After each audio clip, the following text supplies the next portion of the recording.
Est-ce que tu peux nous dire comment s'est passé les concours de XENS? Donc les écrits, ça se passe sur 4 semaines, en gros, c'est une semaine par concours pour les 4 grands concours. XENS, donc c'est la première semaine des concours. C'est celui où tu C'est dur ou pas les exercices et tout? Comment tu finissais après ces concours? En fait, après 2 ans de prépa, et aussi un truc qu'il faut savoir, c'est à quel point ça coûte cher de passer les écrits et les oraux. Au niveau de la somme globale, ouais. Du coup, moi j'ai payé. Donc c'est assez cher, donc... Il faut surtout pas se brider et il faut essayer de passer plein de trucs. Il y a beaucoup de gens qui sont surpris en général de ce qu'ils ont. J'étais admis à Centrale Paris. Pour moi, le plus important, c'est de passer tous les concours le plus possible. Je pense que ça vaut le coup. Est-ce qu'il y a un concours qui t'a plus marqué que les autres? Les écrits, en général, c'est à peu près l'un des meilleurs moments de la prépa parce que en fait, tu peux sortir avec tes potes le soir. Faut pas aller au bar non plus, mais pas trop tard. Mais... Salut à tous, j'espère que vous allez bien. On se retrouve pour une nouvelle vidéo avec Vivien. On a déjà fait une vidéo ensemble sur la prépa au Lazariste, donc n'hésitez pas à aller la voir, je mettrai une petite fiche. Donc du coup Vivien, c'est un copain de lycée. Ouais. On a fait notre première ensemble et puis après on était dispatchés par rapport à nos spécialités. Mais on se connaît bien. Pour les gens qui te connaissent pas, est-ce que tu pourrais te présenter en quelques mots? J'ai fait donc ma prépa au Lazariste. Donc j'ai fait une prépa MPI. Ensuite, j'ai fait une année en école d'ingénieur à Télécom Paris sur le plateau de Saclay. Et ensuite, j'ai postulé à l'ENS de Lyon, au département informatique, où je suis maintenant en L3. Si vous ne me connaissez pas, je suis étudiant, je m'appelle Thomas. Je poste une vidéo par semaine tous les vendredis à 17h. Mon but, c'est de vous renseigner sur des études, des types de concours, des formations. Donc n'hésitez pas à vous abonner pour pouvoir suivre la chaîne. Donc du coup, aujourd'hui, on va parler des concours. Tu vas nous expliquer comment ça fonctionne, comment on postule, comment c'est aussi les écrits, les oraux. Et puis, ce qui vous intéresse sûrement aussi, tes résultats. Ouais, c'est une sacrée période les concours. C'est la fin de la prépa, les écrits c'est sur un mois. Donc si tu passes tout, ouais, c'est une période assez importante et ça peut valoir le coup de savoir à quoi ça ressemble avant. Ok, si on reprend un peu du coup la deadline, moi j'ai pas fait de prépa donc je connais peut-être pas forcément tout. Comment ça se passe là quand tu es en deuxième année donc j'imagine tu te renseignes sur des concours.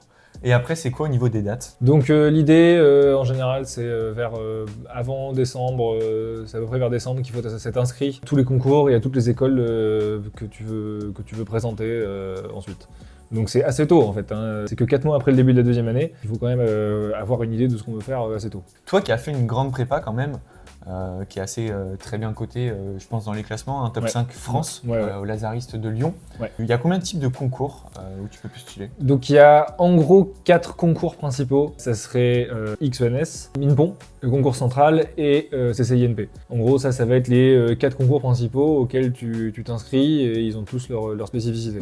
Pour le coup, du coup, ces concours, ils sont assez différents. Est-ce que tu pourrais nous les détailler un peu Donc le premier concours dont j'avais parlé, donc c'est XENS. Donc ça, c'est Polytechnique et les 4 ENS. Ça, je pense que vous connaissez.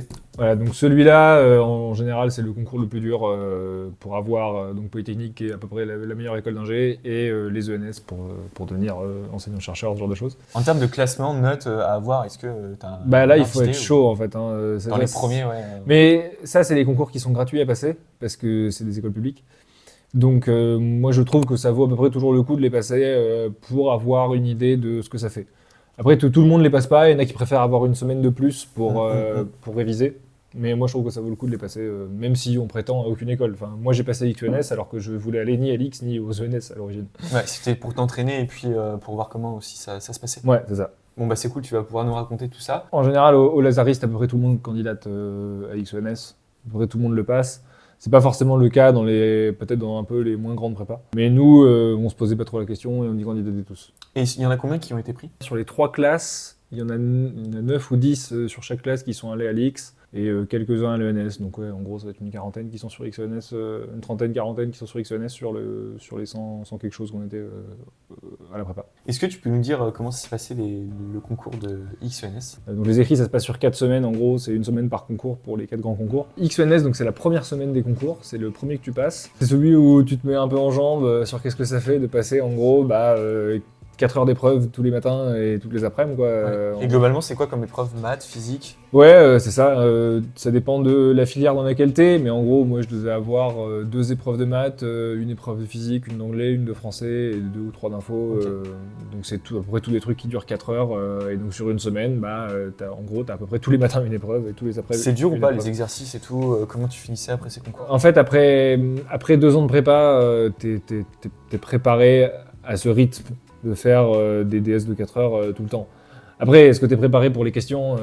Ça dépend des gens et ça dépend de leur niveau. Mais en tout cas, tu es plus adapté, tu étais plus prêt à faire 4 heures tous les matins, tous les après-midi. C'est pas... En général, ce qu'on dit, c'est que c'est presque l'un des meilleurs moments de la prépa, les écrits, parce que en fait, tu travailles pas quand tu sors des épreuves, quoi. Tu taffes pendant les épreuves et puis en dehors des épreuves, tu es libre, tu fais ce que tu veux. Moi, on avait un Airbnb avec des potes pour être juste à côté et pas avoir de problème de déplacement. Et on avait ramené une Switch et on jouait tous les soirs. Pour décompresser, ouais. Ouais, voilà, c'est ça. On a fait des salles Mario Kart après les concours. Ça, c'est bon, ça. Donc là, tu passes les écrits. Après, tu as les oraux. Ouais. Comment ça se passe? Donc les oraux, c'est beaucoup plus tard. C'est sur juin-juillet. Ouais, c'est en fait au résultat des écrits. Ouais, donc tu as tes résultats de tes écrits en général vers début juin.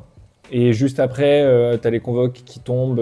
Des fois, c'est juste avant les concours. Des fois, c'est juste avant ta semaine d'oraux. Des fois, c'est à un autre moment. Mais en gros, tu as des convocations qui pop. C'est à peu près réparti de sorte à ce côté encore que un seul concours par semaine. Ou donc, il va y avoir typiquement, donc moi, j'étais pas admissible à l'X, mais à l'ENS, moi, j'avais eu j'avais eu mon épreuve d'anglais à l'école polytechnique, donc j'ai raconté une très bonne anecdote dans la vidéo sur la prépa. Ouais, n'hésitez pas à aller voir la vidéo. J'avais ça, j'avais une épreuve d'info à l'ENS de Paris, à Ulm. Ceux qui avaient des maths, ils avaient aussi ça. Moi, j'avais pas de maths. J'ai aussi eu, alors un truc un peu relou par contre, c'est que pour l'ENS, le TP d'info est à l'ENS de Lyon, alors que tous les autres oraux sont à Paris. Ouais. Donc il faut faire l'aller-retour. Okay. En TGV, donc ça c'est un peu relou. Ça tu le sais à peu près à l'avance, tu connais les dates et il faut être à jour pour prendre le TGV, pour réserver le TGV au bon moment, pour faire l'aller-retour à Lyon. Au niveau de tes résultats du coup? Donc moi j'étais pas admissible à l'X, j'étais admissible seulement à l'ENS de Rennes et pas aux autres, et en fait ça m'allait très bien parce que de toute manière je voulais aller ni à l'X ni à l'ENS. Moi j'étais content d'être admissible à l'ENS de Rennes parce que ça me permettait d'avoir des oraux, en plus de faire des épreuves, de me préparer un peu plus pour les épreuves d'après. Du coup, tu y es allé? Ouais, j'y suis allé. J'étais admis à l'ENS de Rennes, d'ailleurs. J'avais dû finir 20, 30e, un truc dans le genre. On enchaîne du coup sur la deuxième semaine, deuxième concours. Les ordres changent. Moi, la deuxième semaine, c'était CCINP. CCINP, c'est le concours que la plupart des gens passent.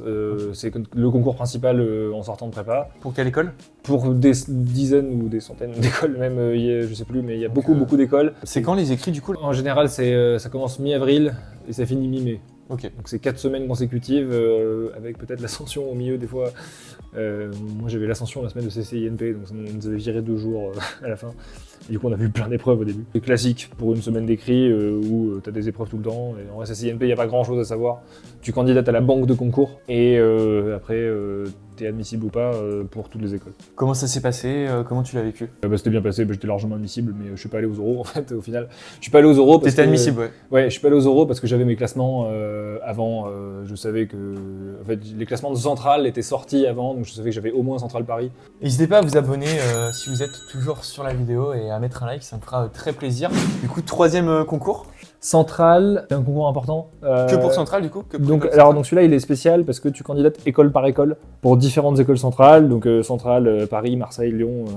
Donc là tu candidates école par école. C'est connu pour être le concours le plus cher parce que en fait là tu payes beaucoup par école. Je sais plus si c'est 100, 200 balles, genre ça doit changer. Pour chacune des écoles centrales, ça peut vite coûter cher. Ouais. Moi j'avais payé 2000 € au total. Ah oui. Pareil, je vais repayer 2000 € pour l'hébergement aux euros. Donc ça coûte super cher. Centrale, c'est connu pour avoir des épreuves qui ont beaucoup de questions, qui sont moins difficiles que d'autres concours, mais où il faut aller vite. Ça, c'est la réputation du concours. Mais c'est vraiment un concours que beaucoup de gens veulent avoir. Centrale Paris, Centrale Supélec, en général, on appelle plutôt. C'est vraiment l'une des écoles les plus prisées de ce qu'on peut avoir en sortant de prépa. Comment ça s'est passé pour toi du coup là, aux écrits, t'as été pris? Ouais, moi j'étais largement admissible. Ce qui est bien, c'est qu'à Centrale, on a nos résultats aux oraux un peu en avance, donc on l'a avant tout le reste. Donc moi je savais que j'étais admis à Centrale Paris, mais je suis pas allé. Ok, donc admis aux écrits? Admissible, donc on dit admissible quand on peut passer les oraux. Donc ça c'est après les écrits, tu peux être admissible au concours, auquel cas tu passes les oraux. Si t'es pas admissible, tu passes rien et t'as rien. Et donc quand t'es admissible, tu passes les oraux, et puis après tu peux être admis ou non aux différentes écoles selon ton classement sur le concours. Okay. Et donc moi j'étais 15e je crois, dans le genre, et donc 15e j'étais tranquille pour être pris à Centrale Supélec. Ok, bon, comme vous avez pu voir, Vivien, il a été pris quand même dans pas mal de concours, hein. C'est un crack, comme on dit dans le milieu. J'ai été pris à toutes les écoles où j'étais admissible, c'est plutôt marrant. Ouais. Bon, c'est un gros bosseur, hein. On vous laissera aller voir la vidéo sur la prépa qu'on a faite, où il détaille un peu plus sa routine. Quatrième concours, du coup.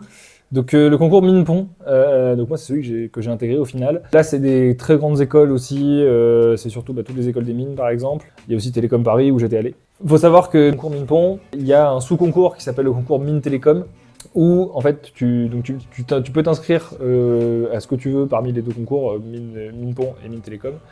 Mais c'est les mêmes écrits. Et ensuite, selon tes résultats, si tu es inscrit à Minpon et que tu as des assez bonnes notes, tu es admissible à Minpon. Et sinon, tu peux n'être admissible que à Mines Télécom. Ok. Et ensuite, les oraux sont différents.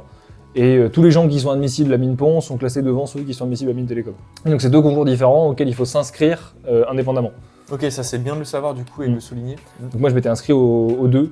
Pareil, c'est des banques de concours où tu t'inscris pour toutes les écoles en même temps. Est-ce que c'est dur ou pas le concours? Comment ça se passe? C'est considéré comme c'est chaud, c'est plutôt chaud pour les meilleures écoles.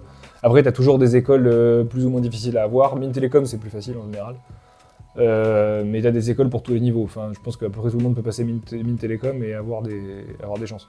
Minpon, je comprends qu'on ne veuille pas le passer. C'est des choix différents. Comment ça se passe du coup au niveau de tes résultats là? Moi, j'étais admissible, pareil, j'étais admissible tranquille. C'était quoi tes classements? J'ai fini 13e sur le concours. Sur combien? Sur, je sais pas, 800, 900. Mais du coup, surtout, moi, ce qui m'intéressait, c'était que j'étais admis à Télécom Paris, l'école d'ingé où je voulais aller pour faire de l'info. Ensuite, j'étais aussi pris aux mines de Paris, mais les mines de Paris, c'est moins fait pour l'informatique, et du coup, j'ai pas voulu y aller. C'est quoi les taux d'admis en termes de ces différents concours? Tu les sais ou pas? Je sais plus combien il y a d'admis, mais en général, il y a beaucoup de trucs qui sont assez bien expliqués sur les notices des concours. Les notices de Centrale, de Minpon, de l'X, de l'ENS. Ils donnent beaucoup d'infos sur le nombre d'intégrés, sur les places à chaque concours, sur les rangs des intégrés de l'année précédente. Pour avoir un très grand ordre d'idée, c'est utile de savoir qui est admis, mais il faut surtout pas se brider. Et il faut essayer de passer plein de trucs. Et il y a beaucoup de gens qui sont surpris en général de ce qu'ils ont. Il faut vraiment pas se sous-estimer. Moi, je pense qu'il faut vraiment taper très large dans les concours que tu passes. Il faut taper des écoles que tu penserais jamais avoir, et aussi des écoles que tu es certain d'avoir. Parce que ça peut toujours se passer plus ou moins bien. Il y a beaucoup d'aléas quand même dans les concours. Ton estimation de ton niveau en fonction de tes résultats, les DS en prépa, elle est rarement bonne. Je trouve que ça vaut le coup de passer plein de choses pour être sûr d'avoir le mieux possible au final. On va passer sur maintenant une petite partie conseil. Qu'est-ce que tu te dirais là si tu revenais quelques années en arrière et que tu passerais les concours l'année prochaine? Pour moi, le plus important, c'est de passer tous les concours le plus possible. Je pense que ça vaut le coup. Ne pas être prétentieux et refuser certains concours, et ne pas non plus avoir trop peu confiance en soi et passer trop peu de choses. Donc, je pense que ça vaut le coup de tout passer. Et rester humble dans les concours que tu passes, et se rappeler que les écrits en général, c'est à peu près l'un des meilleurs moments de la prépa, parce que en fait, tu peux sortir avec tes potes le soir. Faut pas aller au bar non plus, mais pas trop tard. Mais t'as du temps pour toi. Ça sert à rien de parler des écrits. En général, ce qu'on dit, c'est que quand tu sors de l'épreuve, tu parles pas de l'épreuve. L'idée, c'est de te relâcher. Voilà. Donc moi, je pense que le plus important que j'ai fait, c'était de prendre un Airbnb avec des potes. Juste à côté des endroits des concours. Parce que comme ça, on rentrait le soir, on se faisait à bouffer, on jouait à la Switch, et ça, c'était trop bien. C'est sympa, ouais, c'est des beaux souvenirs, ouais. Ouais. Est-ce qu'il y a un concours qui t'a plus marqué que les autres? Ou ça s'est moins bien passé, tu t'attendais pas à ça? J'ai un peu vécu tous les concours pareil. Le truc le plus bizarre, c'était les oraux à l'ENS, parce que les oraux à l'ENS, t'as l'oral du TP d'info. Il faut faire l'aller-retour Paris-Lyon. Et aussi les oraux de l'ENS où ils t'amènent dans des petites salles au fond de l'ENS. Il faut descendre plusieurs niveaux, t'es dans des couloirs très mal éclairés, et tu te demandes ce que tu fous là. Et aussi un truc qu'il faut savoir, c'est à quel point ça coûte cher de passer les écrits et les oraux. Et ouais, c'est bien de le dire, c'est au niveau budget du coup. Ouais. Moi, en m'inscrivant à tout, et surtout à beaucoup d'écoles centrales, parce que c'est ça la moitié du budget, j'ai payé 2000 € d'inscription. C'était 1000 € pour passer Minpon, Mines Télécom, CCINP et le logement. Et 1000 € pour passer, parce que je me suis inscrit à 5 écoles centrales. Et ça coûte super cher. Et aussi, il faut prendre en compte le prix du logement pendant les oraux. Ça, pareil, ça m'a coûté super cher. Moi, ça m'a coûté 2000 € pour 3 semaines de logement. Okay. C'était, en fait, j'avais trouvé que des Airbnb à 100 balles la nuit. Du coup, j'ai payé super cher. Donc, il faut penser à ça. Il faut penser à quel point les transports en commun sont foireux aussi sur le plateau de Saclay, où il y a la plupart des oraux. Prendre beaucoup d'avance et imprimer ses convocations. Imprimer ses convocations, ouais. ça se trouve dans l'autre vidéo qu'on a fait avec une super anecdote à la clé. Au niveau de la somme globale, ouais, du coup, des concours. J'ai c'était payé combien 4000 balles Ouais, 4000 au euros. final. Hein, Donc c'est assez cher, donc 3-4. heureusement, il y a la YouTube Monnaie qui tombe. Donc likez ça, partagez, abonnez-vous. Moi, j'avais pas du tout de monnaie, moi. Non mais là, je vais te rémunérer. Ouais. Je vais Aux te quelques payer, centimes que je ouais, vais ouais. gagner sur cette vidéo. J'espère que vous avez apprécié la vidéo. Donc, merci beaucoup Vivien pour cette vidéo. Avec Je pense plaisir. que ça sera instructif au niveau des différents concours. Ouais, ça peut être sympa. Moi, j'ai passé la plupart de ma première année de prépa où je savais pas du tout à quoi ça allait ressembler, les écrits, les oraux. Et c'est plutôt cool d'en avoir une idée pour savoir à quoi tu t'attends, quoi. Puis je te souhaite une très bonne continuation. Merci. Il y a une autre vidéo qui va sortir prochainement. Donc restez connectés. Moi je vous dis merci d'avoir regardé la vidéo. N'hésitez pas à vous abonner pour soutenir la chaîne. Et puis à vendredi prochain pour une nouvelle vidéo. Allez, ciao ciao. Et n'oubliez pas surtout de garder la banane, c'est super important.